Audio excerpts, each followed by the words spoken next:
Welcome back to my classes.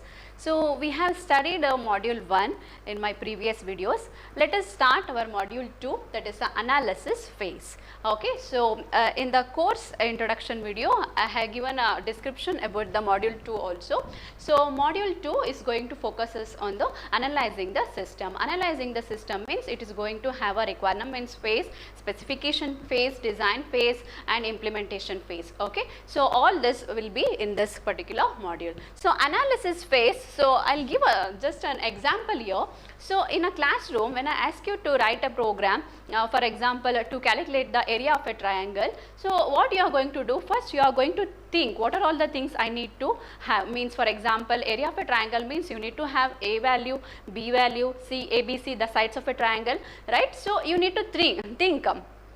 So, what are all the requirements I need to have? That is a small program. So, that is the only requirement you should have. Maybe apart from that, you may require page, pen, those are also a requirement, right? So, it is all a small environment. When you consider the same thing in a outside environment, in a modern environment, it is not possible to gather a requirement so easily, right? So, when you are designing any of the software or any solution for the software, so you will be facing the much complex one. So, in such cases gathering a requirements is a higher task. So, the classroom example is a very simple one, but gathering the requirements in the modern days is a bit higher one. So, while analyzing those kinds of requirements, so we need to follow some steps. So, analyzing the requirements in a small environment, it is very easy, but when you compare the same thing with the modern now the trending environment, it is very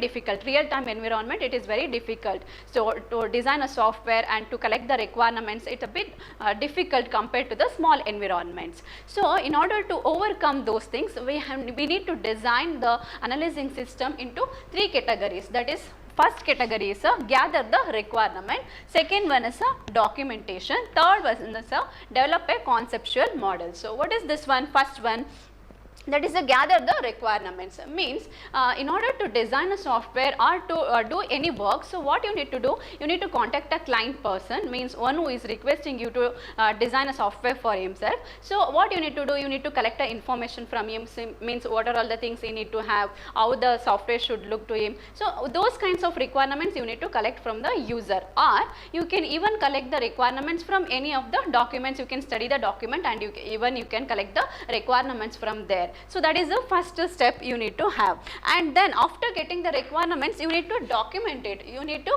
precisely document the same requirements. So, otherwise it may be changed in the near future. So, you will be you will not be getting the older requirements. So, in order to keep in touch with the older and the new requirements that is updated in the futures. So, all this to be documented in a neat way. So, that is why you need to consider the second one, that is a documentation, and the third one, that is a development of a conceptual classes or a models. So, after getting the requirements and you have done a documentation, next thing what you need to do is you need to design a model. So, rough sketch, so conceptual, some guessing work. So, how it going to look? For example, means if you have not seen a chalk piece, you may imagine. So, I can write it. So, what may be the color, what may be the shape. So, you can just imagine and do a rough sketch, right? So, in the same way, conceptual model, it is a rough sketch. You are going to have a blueprint before actual implementation. So, you need to consider these three steps in a analysis phase. So, coming to the requirements gathering. So, actually we need to study all these categories in brief. So, first one I am going to consider a gather requirements. So, in a gather requirements,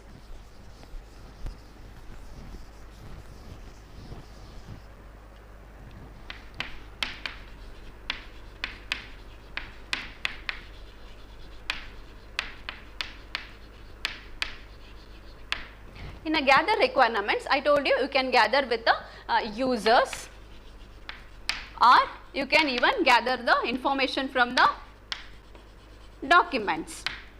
Okay. So, you can collect directly from the users or a client persons, or you can collect the information from the documents. So, that is one thing. In a requirements, actually you have got two types, that is a functional requirement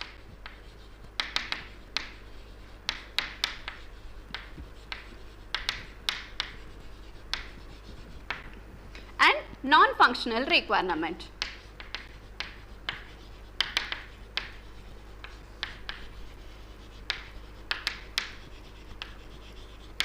See, what is this functional requirements? Functional requirements is nothing but it is an interaction. So, interaction between the user and the system. So, what are the things going on? So, the interactions between the user, the client and the system. It is a functional requirements. Here, I am going to collect from the users, or even you can collect from the system to system. So, here functional is nothing but it is an interaction to a user to a system, or system to system. So, even you can collect from a system to system, that is a functional requirement. Whereas a non-functional requirements, it will not focus on the user interaction, it is going to focus on the accuracy, performance, efficiency.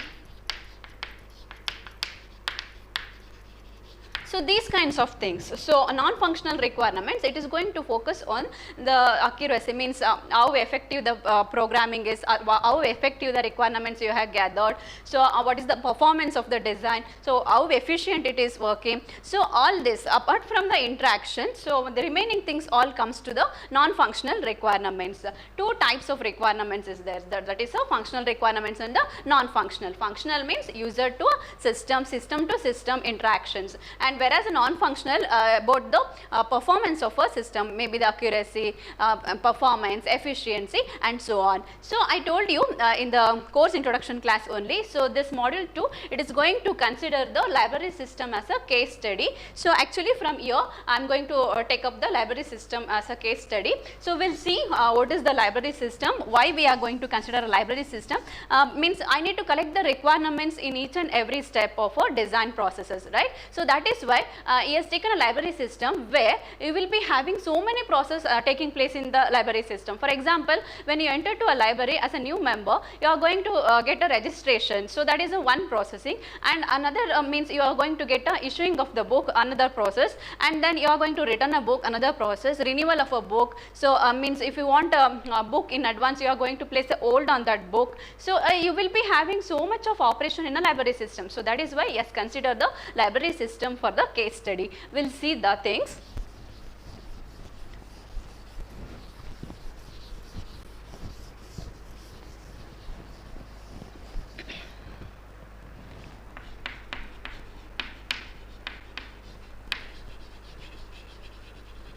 Library system. So, you have seen he has given so many processes that will be taken place. So, very first he has given, so register a new members. So, in a library, so when you enter to a library as a new member, so you are going to get a registration. So, how we are going to get a registration? You are going to fill a form. So, by providing your name, your phone number, your USN number. So, basic details you are going to fill in that form, and you are going to submit to a clerk that who is going to present in a library, and he is going to collect that form and is going to feed the information that you have given in a form to a system. So, that is why you are going to get a registration and you are going to get a unique ID from the library system.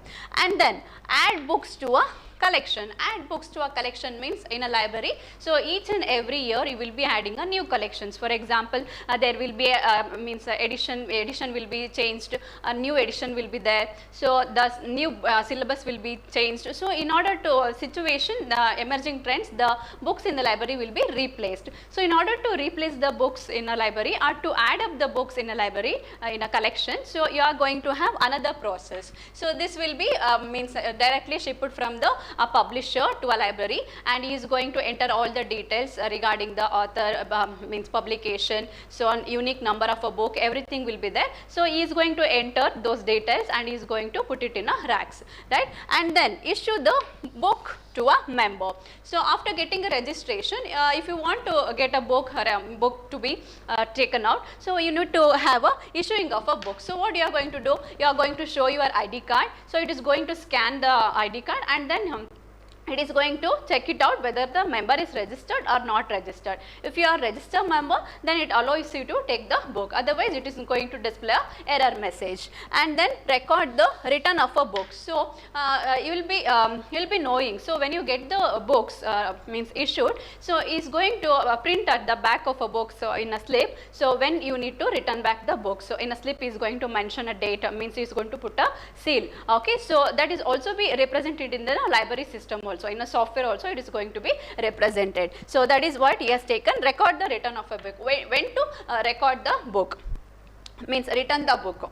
So next, remove the books from the collection. See, adding the books is when you are going to have a new trends, new syllabuses, so new books are available, so you are going to add to a collection. And the same way you are going to remove the books from the collection when the books are not needed further, means syllabus may be changed. Okay, so some newspaper has been stopped, so you need to remove some collections from the library, right? So the old books or the books which are not used for the, so those will be removed from the library. So and that operation will be taken up in this one. And then print out the user transactions, means if any user asks you, means for example, I need a complete 1 month details of the transactions, means issued book, returned book, holding books, so all this like a bank transaction you are going to get, right, for 1 month, weekly transactions and so on. So in the same way you can get the transaction printout in the library system. That is one process.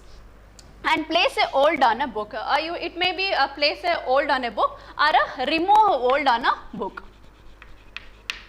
Place or remove the hold on a book means when you want to get a issue with the book, particular book, so it's not available, someone has taken it. So what you can do, you can actually place a hold, means I need this book when it is been returned, so you can place in earlier only. So that is why you can have a hold on a book. Or if you have placed a hold and you don't want to access that book, or you don't want that book in next steps, means then you can remove that book also. Okay, and then a renewal of a book. So sometimes what happens, you will get the issuing of a book and you need to continue that book for further 15 days. So in such situation you can actually renew the book. And then notify the availability of books, means you went there in a library systems, so in order to get some new books which was not available, so what you is going to do is going to collect up your ID and a phone number or any email IDs like that. So when the books arrive to a library system, is going to inform you, means the clerk is going to inform you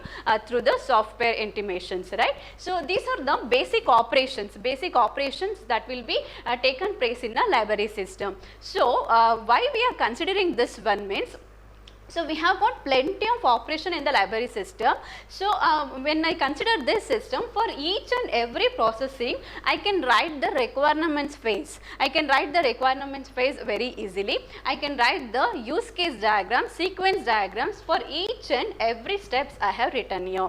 And soon after writing the requirement phase and writing the sequence and the use case diagram, that is a design part. So and then what I am going to do, I am going to implement this one, means I am going to provide coding for all this part. Okay, so that is what the model focuses now. So I told you the definitions of what is the requirements, so functional requirements, non-functional requirements, and all I think told you.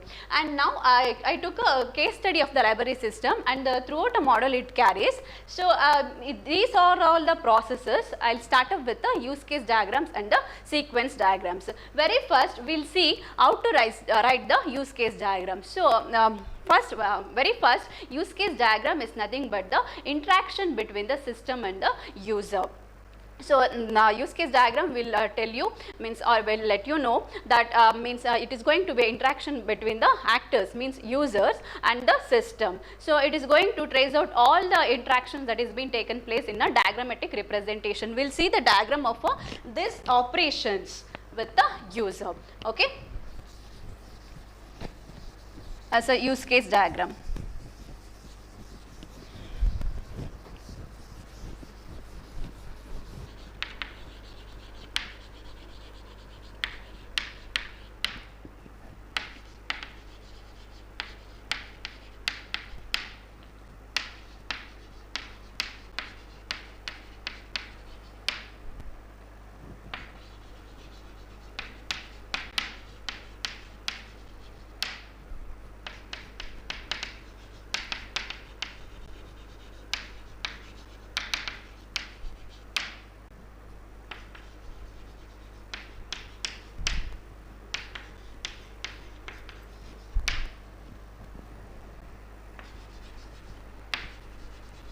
This is a use case diagram.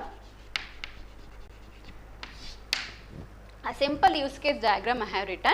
Actually, this is bit lengthier, so you can just go through my notes also. So here I have taken all the operations or processes that I explained before here in the use case diagrammatic format. So this is the person or an actor or a user who is going to interact with the system. So what are all the operations? So you can just see here adding a member, so add book, issue book, return a books, print transaction, remove the books, place a hold, all this I explained you, all the definition I explained, what are all these things, okay. So it is means use case diagram is going to show you the interaction between the user to a system. So how it is being interacted. So the diagrammatic representation makes you easier to understand, and understand this, it is very easy to write for the simple logics, but it will be complicated if you consider for the larger systems. So that is why we are going to have a use case diagram in a tabular format. So we are going to have a tabular form. So actors in a one side of a column and systems in another side of a column. Okay, so that will help you to write in a neat way, means in a tabular form. So this will give the complexity. I cannot design this kinds of for a complex system, means a bigger larger system, it's a bit difficult. So it is easy for only the smaller systems. Okay, so we'll stop here, I'll continue in the next video.